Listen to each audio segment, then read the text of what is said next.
서울에서 1억대 돈으로 내 집 마련할 수 있는 방법.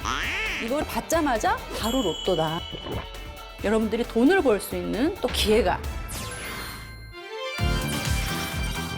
아우, 반갑습니다. 스스로 답을 찾는 즐거움, 스스로 배우는 즐거움, 쌤 프로젝트에 오신 여러분들을 환영합니다. 반갑습니다.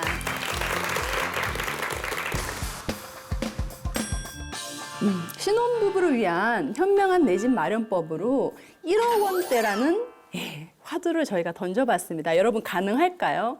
자, 여기서 퀴즈를 여러분들께 하나 드리겠습니다. 빌라와 오피스텔 중에 수익률이 더 높은 것, 그러니까 좀 더 돈이 되는 것은 무엇이 될까요? 자, 빌라라고 생각하신 분들은 O, 오피스텔이라고 생각하신 분은 X로 다 쓰셨나요? 지금 이제 오피스텔 X가 많으시네요. 자, 제가 정답을 그럼 바로 말씀드릴게요. 정답은 O입니다. 와, 우리 물론 이 퀴즈가 절대적이진 않습니다, 여러분. 근데 빌라가 굉장히 가치 평가되어 있는 것들이 많고요. 빌라는 또 어떤가요? 지금 서울의 그 노후화된 건물 중에서 저층 주택이라고 분류가 되어 있는데 앞으로 향후 아파트가 될 수 있는 씨앗을 가진 아이들이에요. 그죠? 그런데 그 빌라 같은 경우에 가격이 이제 굉장히 저평가돼 있고 좀 리모델링을 할 수도 있고 뭐 역세권에 인접하면은 또 월세 수익도 낼 수 있습니다. 그럼에도 불구하고 오피스텔 같은 경우에는 어때요?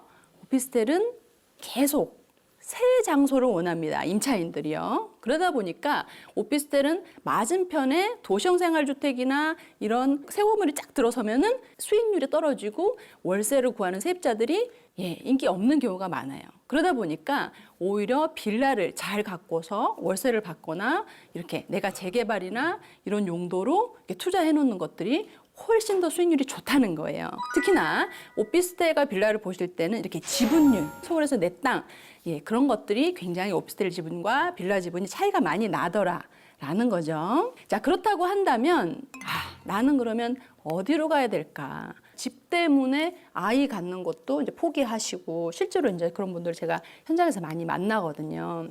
자, 그렇다면 우리 본론으로 들어가서 정말 실제로 1억대로 내 집 마련할 수 있을지 저희가 한번 보도록 하겠습니다. 자, 사진을 보실 텐데요.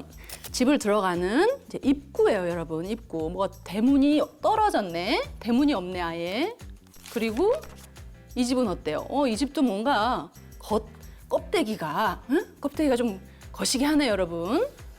지금 이 도면 방이 3개고 보니까 주방도 있고 거실도 있는데 이게 1억대라는 얘기예요? 라고 반문하시는 분 있을지 모르겠어요. 실제로 이 집은 어느 동네에 있나? 어머 그렇게 젊은 친구들이 좋아하고 가고 싶어하고 내가 자취할 때 살고 싶어하는 마포구 연남동에 있는 빌라가 어떻게 2015년이라 하더라도 1억 1,800만 원이 될 수 있을까요? 실제, 여러분, 실제. 여러분 같으면 이걸 어떻게 하시겠어요? 사진만 보니까 낡았어요. 그죠? 굉장히 없어요. 문이 떨어지고 또. 그럼 여러분 여기서 어떻게 하셔야 돼? 연남동에 방 3개짜리의 시세를, 매매, 전세, 월세를 조사해 보시는 거예요. 자, 여기에 3룸이라고 하죠. 3룸 빌라의 임대 가격은 보통 3천에 70만 원에서 80만 원 정도예요. 수익률이 그러면 어마어마한 거예요, 여러분. 신혼부부인 입장에서 집을 구할 때 나는 싸면서 좋은 걸 할래. 있나요, 여러분, 물건이? 절대 없어요. 나는 어떤 거 하나는 포기하고 다른 하나를 내가 취해서 그거에 대한 나의 노력을 쏟아부어야 됩니다. 이 집을 한번 보여드릴게요. 자, 이랬던 이제 주방이었고요. 자, 다 뜯었죠, 그죠? 뜯은 다음에 이런 이제 보일러 설비라든지 이런 것들을 다 감춰서 이렇게 만드는 거예요. 자, 여러분, 이 화장실에서 손 대고 손 대지 않은 곳이 있거든요. 여기 보시면 어딜까요?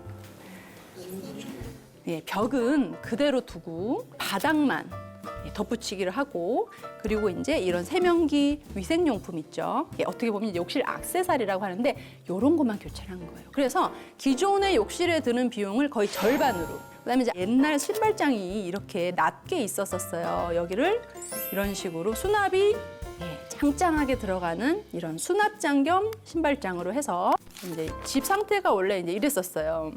그래서 실제로 1억 1,000의 물건을 파셨던 전 주인 아주머니가 계셨는데 전 주인 아줌마가 이 집에 본인 집인데 팔고 나서 잠금 치고 문을 딱 열고 들어갔는데 우리 집 아니구나 하고 문을 닫고 다시 나갔다는 사실. 수리 비용을 보셔야 700만 원 정도 이제 실행가 정도로 해서 고쳤습니다. 여기 들어가는 비용의 최소 투입을 하면서 효과가 엄청나게 극대화되는 방법을 저희가 썼어요. 그 방법이 뭐냐면 신발장 이런 거 설치할 때 보일러도 같이 짜버리는 거예요. 그러면 가격이 세이브가 되고 이 집이 60만 원, 70만 원 뭐 이렇게 아니면 내가 이제 신혼부부용으로 거주할 수 있게 용이할 수 있도록 편리성을 더한 거예요. 실제로 정말 내가 돈이 없다. 우리 신랑 신부 돈 둘이 모았는데 3천만 원밖에 없어요 하신 분도 계시거든요. 그런 분들이 무주택 조건으로 LTV로 해서 70% 정도 대출 받고 3천만 원 하면 매입이 가능한 거예요. 그래서 마포구 연남동은 사실 아기 갖기 전에 두 부부가 맞벌이도 하고 활동하기 굉장히 좋다. 특별히 서울에서는 이런 빌라들이 제가 아까 말씀드린 것처럼 재개발의 씨앗이 된다고 했잖아요. 대지면이 크고 그다음에 내가 실거주로 한다고 하면 팁을 드리면 거실이 넓은 게 좋아요. 거실이 문 딱 열자마자 거실 없이 주방 겸 이렇게 좁게 된 거 있거든요. 그러면 패밀리용한테는 좀 이렇게 매도가 안 되거나 안 팔리거나 전월세가 안 나가는 경우가 있습니다. 그래서 거실이 좀 넓은 게 빌라 시장에서는 굉장히 우위예요. 예, 굉장히 좋습니다. 자, 단점이 있죠. 단점은 전반적으로는 물건을 내놨을 때 환급성이 떨어집니다. 하지만 좀 전에 보셨던 그 집, 이게 월세가 70만 원 나오고 있어, 80만 원 나오고 있어 하면 사는 사람 입장에서는 계산기를 두드려 보겠죠. 그죠? 사례를 하나 여러분 더 보도록 하겠습니다. 마포구의 주택이 좀 보니까 여러분 럭셔리한 것 같아. 뭔가 층도 지하 1층, 2층, 3층 4개 층인데요. 이 집이 하나가 아니고 층층이 레이어드 돼 있죠. 2014년에 매입한 집인데 자 그럼 세입자를 몇 명을 받을 수 있는 거야? 만약에 출입구만 확보돼 있다고 하면 세입자를 4명을 받을 수 있다는 얘기로 여러분들 생각을 하셔야죠. 그죠? 이제는 우리가 경제적으로 부동산 재테크적으로 뇌를 굴려야 됩니다. 가동을 시켜야 돼요. 자 그렇다고 하면 이 집이 이렇게 생겼어요. 어머 아까 사진하고는 달리 왜 이렇게 껄쩍지근해? 왜 이런 거야? 이렇게 왜 이런 거야? 아까 그 좀 럭셔리했는데 왜 이래? 원래 모습이 이랬어요, 여러분. 너무나 열악해서 기존의 임대료로는 거의 뭐 집주인분이 이거로 생활할 수 없을 정도로 그냥 낮은 임대료였거든요. 이거를 갖다가 이렇게 마치 내가 정말 마곡에 있는 오피스텔처럼 바꿀 수 있는 여러분의 조그만 수고만 들어간다고 하면 베드타운으로 가실 이유가 없다는 거예요, 여러분. 자, 여기는 그 마포구의 핵심 지역, 공덕역에 있는 주택이었어요. 이 집은 얼마일까요? 4억 정도. 자, 이 집의 가격은 여러분 1억 4,400만 원.